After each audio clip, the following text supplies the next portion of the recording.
Samedi 2 août 2014, le grand show de l'info en mode best-of tout l'été.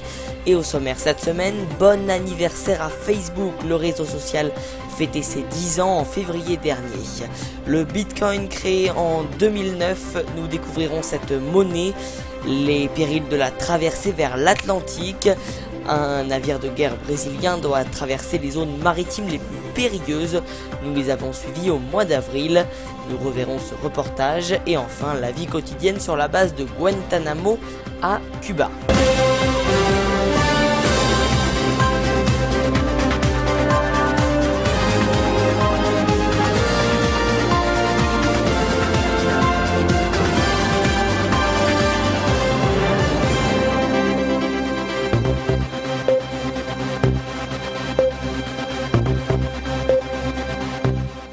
Bonjour à tous et bienvenue dans le grand show de l'info qui se met en mode best-of durant tout ce mois d'août. Et aujourd'hui nous commençons par parler de l'anniversaire de Facebook. C'était au mois de février, le réseau social aux plus de 1 milliard d'utilisateurs fêtait donc ses 10 ans en février dernier. L'occasion pour nous de revenir sur ce succès. 1,2 milliard d'êtres humains connectés sortis de leur réserve pour le meilleur et pour le pire. Des narcissiques aux solitaires, des volubiles aux plus discrets, on trouve un peu de tout sur Facebook.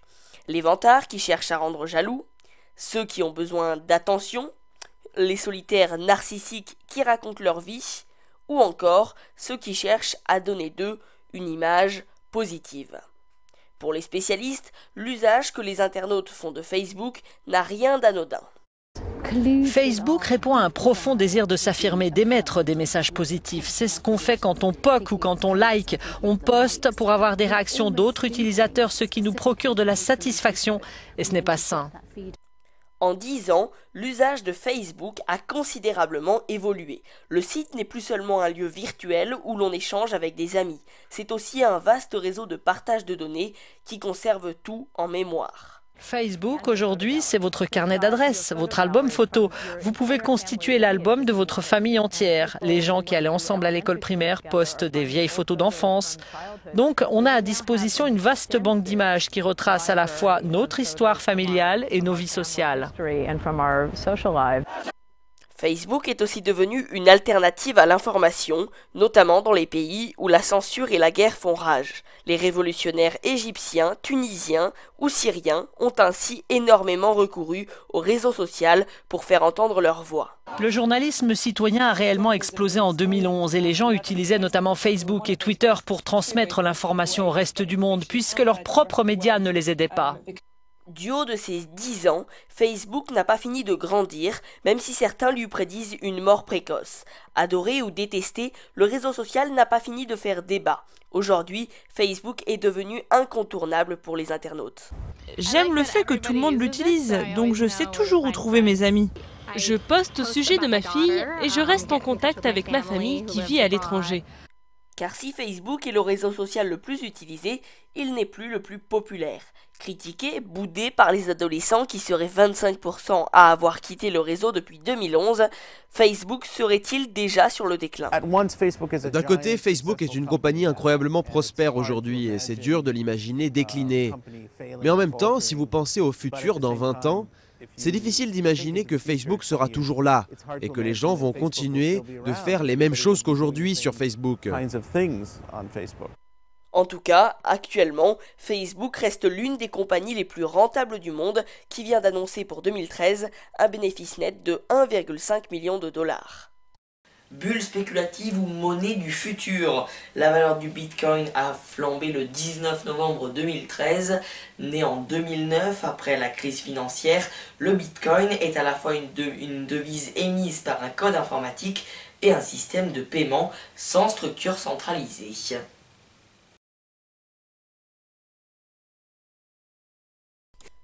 Le Bitcoin est une monnaie électronique universelle créée en 2009. Un compte bancaire, une connexion internet, je crée un compte chez un opérateur Bitcoin et voilà. Par exemple, j'achète une console de jeu dont le prix est fixé selon le cours de la devise électronique. La transaction s'effectue en Bitcoin, mais le commerçant comme moi-même seront crédités et débités dans notre monnaie. Quel intérêt? C'est moins coûteux que passer par une carte bancaire ou un site de paiement comme PayPal. Ma transaction sera validée en une dizaine de minutes, le temps qu'un mineur approuve mon opération. Comme un chercheur d'or, le mineur trouve la solution pour valider mon opération en traçant le Bitcoin depuis ses origines. Personne ou société, les mineurs consacrent une partie de leur puissance informatique à cet effet. Et ils sont récompensés en Bitcoin. C'est ainsi que le réseau s'autorégule pour garantir la sécurité et l'intégrité des transactions. Avantage de monnaie virtuelle, en dehors du système bancaire, elle ne dépend de personne ni d'aucune banque centrale.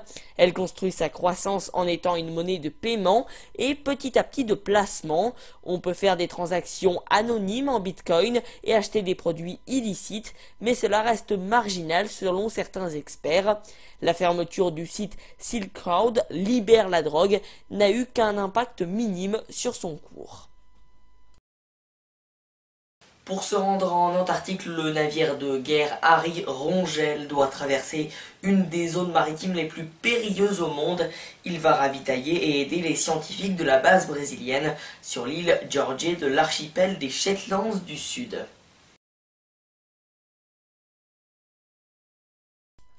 Dernière vérification des turbines, le Harry Rongel est sur le départ. Ce navire de guerre brésilien mettra 4 jours depuis Punta Arenas au Chili pour atteindre l'Antarctique. Il vient apporter un soutien logistique aux scientifiques qui étudient le continent blanc. Dès le 2e jour de traversée, les premiers signes du pôle Sud.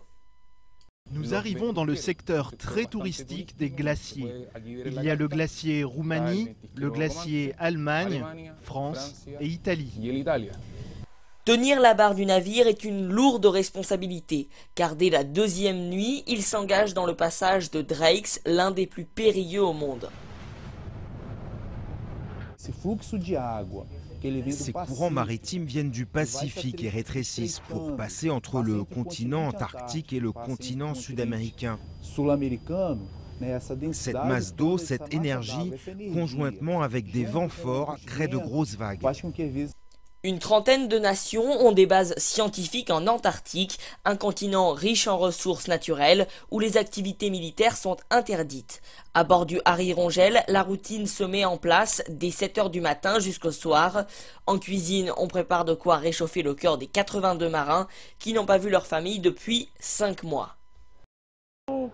J'ai le cœur serré parce que j'ai fêté 1 an de mariage ici, sur ce navire, en novembre. J'étais ici, mais bon, tout va bien.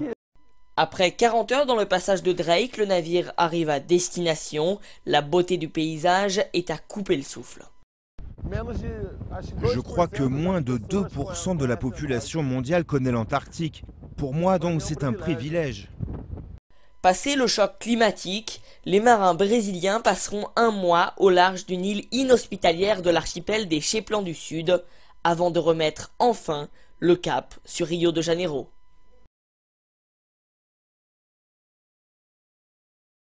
Et puis le camp de Guantanamo à Cuba est surtout connu pour son centre de détention militaire de haute sécurité, mais cette base navale abrite également des résidents permanents qui profitent de quelques infrastructures. Reportage.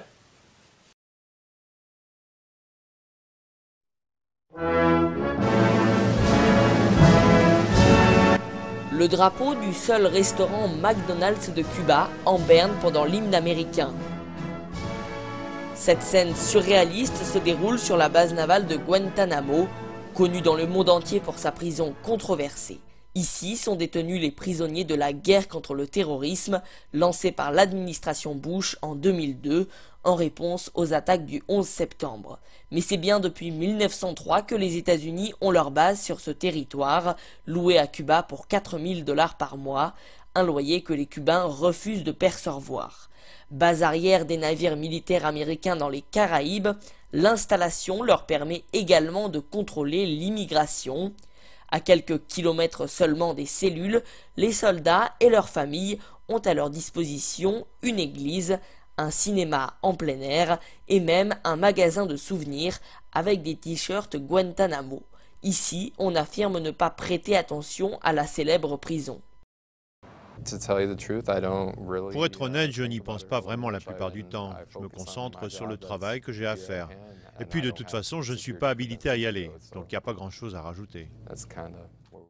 Steven travaille pour Radio Guantanamo, qui diffuse musique et informations pour les habitants de la base navale. Preuve du désir de l'armée américaine de préserver le secret, les soldats employés ici sont parmi les seuls dont nous pouvons montrer les visages. Ces photos publiées sur le site internet de Guantanamo montrent des scènes auxquelles les journalistes n'ont pas accès. Sport, concerts, moments de détente, malgré la proximité des camps de détention, l'atmosphère ici est avant tout familiale. C'est comme un microcosme de tout ce qu'il y a de mieux en Amérique, avec un environnement familial sain, ce genre de choses. La criminalité n'est pas vraiment un problème, c'est une petite communauté ici. On connaît les enfants de ses voisins, en fait, tout le monde se connaît. Mais derrière ce petit air d'Amérique, la proximité des murs barbelés rappelle la réalité des camps de détention. Au total, 154 hommes y sont toujours enfermés. Un grand nombre n'ont été ni inculpés, ni jugés. C'est la fin de cette édition, merci de l'avoir suivi et rendez-vous la semaine prochaine pour la suite de notre best-of spécialité. Merci à tous et bonnes vacances.